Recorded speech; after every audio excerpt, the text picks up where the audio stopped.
श्री कृष्णा, राधे राधे, श्री हरिदास। स्वागत है आप सभी का।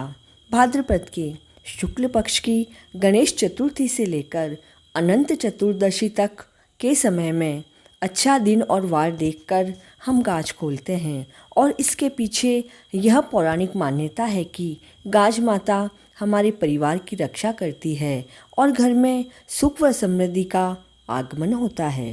प्राचीन काल की बात है, एक राजा था, उसके 7 रानियाँ थीं। उनमें से 6 तो मान्यती थी और एक अन्य मान्यती थी। अब वह 6 रानियाँ तो राजमहलों में रहती थी और वह एक रानी पुराने खंडर जैसे मकान में रहती थी। उसके साथ एक दासी को भी छोड़ रखा था। अब वह दासी रोजाना राजमहलों में जाती, जिसको वह रानियाँ थोड़ा सा आटा देती, जिससे वे दोनों खाना बनाकर खाती और अपना गुजारा करती थी। एक दिन हुआ यूं कि वह दासी आटा लेने के लिए महलों में गई तो आते समय उसने देखा कि गांव की सभी स्त्रियां इकट्ठी होकर पूजा कर रही है। तो उस दासी ने उन औरतों से पूछा कि आप यह सब किसकी पूजा कर रहे हो? तो उन औरतों ने कहा कि हम सभी तो गाज खोल रही हैं। तब दासी ने पूछा कि ऐसा करने से क्या होता है? तो उन्होंने बताया कि गाज खोलने और पूजन करने और इसके साथ ही कथा सुनने से घर में अन्न धन प्राप्त होता है। 12 वर्षों से बिछड़ा हुआ पति मिलता है, घर में सुख व शांति होती है। तो दासी ने पूछा कि इसकी क्या विधि है? तो वहाँ पर एक बुढ़िया माई थी। वह बोली कि गाज माता की पूजा करते हैं तब एक रोट बनाते हैं और एक चंदिया बनाते हैं, अर्थात छोटी रोटी बनाते हैं। फिर उन दोनों का भोग गाज माता के रखते हैं।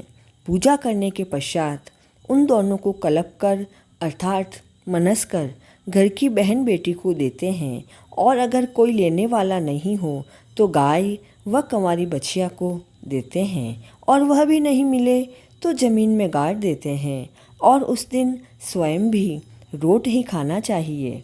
फिर दासी ने उत्सुकतावश पूछा कि गाज कब खोलनी चाहिए?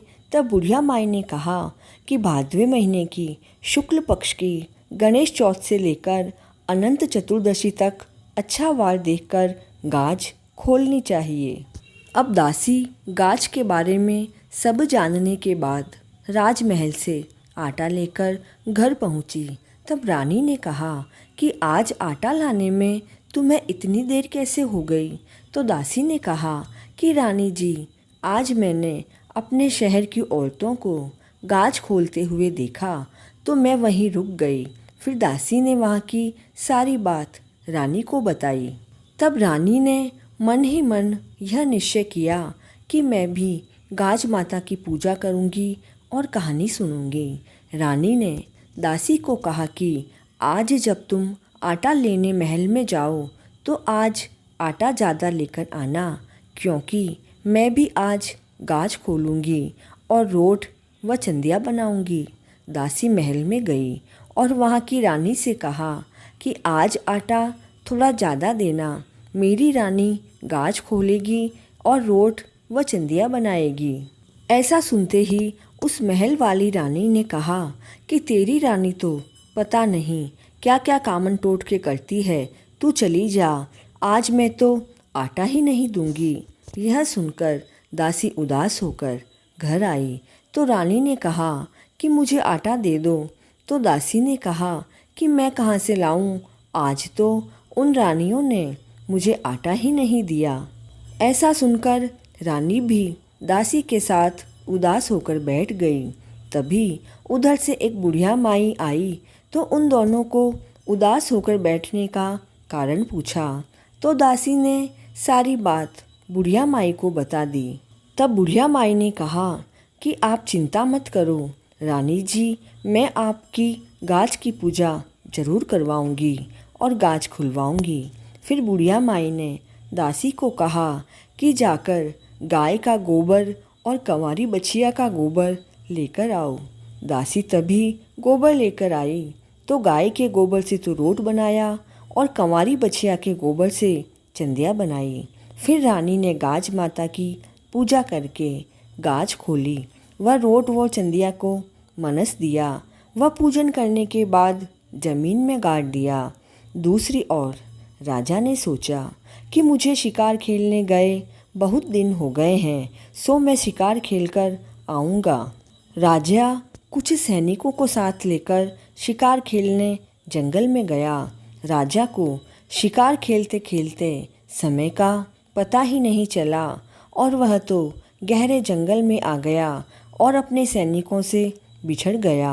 अब थोड़ी ही देर बाद वहाँ पर तो मूसलाधार बारिश शुरू हो गई। वह इसके साथ ही बिजलियाँ बहुत ज़ोर ज़ोर से कड़क कर राजा के ऊपर आने लगी। तो उसी समय गोल आकृति की कोई चीज़ बिजली के सामने आकर राजा की रक्षा करने लगी। राजा उस गोल आकृति पर भाला लगाने लगा। कुछ समय बाद बारिश बंद हुई। तब राजा के सैनिक राजा को ढूंढते ढूंढते वहां आ गए। फिर सभी ने मिलकर राजमहल में प्रस्थान कर गए। सवेरा होने पर राजा ने सभी रानियों को बुलाकर पूछा कि तुम्हारे सब में से किसी ने अभी 1-2 दिन में कोई पूजा या किसी तरह का कोई व्रत किया क्या? तो वहाँ उपस्थित सभी रानियाँ एक ही स्वर में बोली कि हमने तो कोई व्रत और पूजा नहीं करी है। तभी उनमें से एक रानी बोली कि वह जो अनमान्यती रानी है उसी ने ही कोई कामन टोटका किया होगा। आप हमें बताओ कि आखिर क्या बात है। किंतु राजा ने उसे कुछ नहीं बताया और सीधा अनमान्यती रानी के पास गया। अब उसे आया देखकर रानी तो घबरा गई। तो वह राजा ने कहा कि आप घबराओ मत, मुझे यह बताओ कि आपने कोई पूजा या व्रत किया क्या? तब रानी ने कहा, हुक्म, मैंने गाज माता की पूजा करी, वह गाज खोली है। पूजा में रोट व चंदिया चाहिए थे तो मैंने महल से आटा मंगवाया, तो मुझे तो आटा भी नहीं दिया। तो मैंने गोबर के रोट व चंदिया बनाए व ज़मीन में गाड़ दिए। तो राजा ने कहा, मुझे दिखाओ। तो रानी ने ज़मीन खोदकर दिखाया तो वहाँ पर रोट और चंदिया की जगह हीरे मोती जगमग कर रहे थे।